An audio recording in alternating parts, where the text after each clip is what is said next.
Hello guys, எல்லாம் எப்படி இருக்குன்னு நினைக்கலாம். அதுக்கு முன்னாடி வீடியோ லைக் அண்ட் சப்ஸ்கிரைப் பண்ணுங்கள். அப்போ தான் நம்ம போடுற வீடியோ தான் உங்களுக்கு வரும்.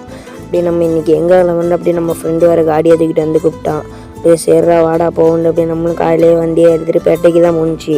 அங்கே போனால் கிளைமேட்டு தான் அழகாக இருந்துச்சு. அதுக்கு இருக்கும் அப்படியே தேசிபியை தான் பார்த்துட்டு அப்படியே பார்த்தா நம்ம ஃப்ரெண்டு வேறு ஃபாஸ்ட்டாக விட்டுட்டு அப்படியே வரும் மயிலை வச்சு ஒம்பளத்துருந்தான். ஒம்பளத்துறான்னு சொல்ல ரொம்ப அழுத்துட்டு வரான். அதோட அப்படியே நம்மளும் வந்தாச்சு. அப்படியே நம்ம ஃப்ரெண்டு கூட்டிகிட்டு போய் டீயெல்லாம் நம்ம குடிச்சிட்டு அப்படியே பார்த்தா அர்பர்கிட்ட தான் வந்துச்சு. பார்த்தா கிளைமேட்டு தான் அழகாக இருந்துச்சு. அப்படியே புராசரிப்பு தான் போயிட்டு அப்படி இப்படின்னு போயிட்டு ஸ்கூல் தான் போயிட்டு வந்து ஜிம்மாக தான் இருந்துச்சு. ஜிம்முக்கு தான் நம்ம தெளிவாக போயிட்டு வீட்டுக்கு வந்தால் சோறு கறியானதான் அப்படியே சாப்பிட்டு அப்படியே சாயங்காலம் மாடிக்கு வந்துச்சு. வந்தோன்னே இந்த ஜெட்டு சவுண்டு தாங்க முடியலை. என்னடா மாடி ரவி பார்த்தா அழகாக நம்மளும் அதெல்லாம் பார்த்துட்டு நின்றுச்சு. ஜெட்டு பார்த்த போதும்னாண்டி அப்படியே நம்மளுக்கு கீழே வைட்டு மறுபடியும் சாயங்காலம் டீயை குடிச்சிட்டு மேலே வந்தால் கிளைமேட்டு தான் அழகாக இருந்துச்சு. நல்லா சன்ரைஸ் அழகாக மறைகிறது. இந்த மாதிரி வீடியோ வரும். தொடர்ந்து சப்போர்ட் பண்ணுங்க. பாய்.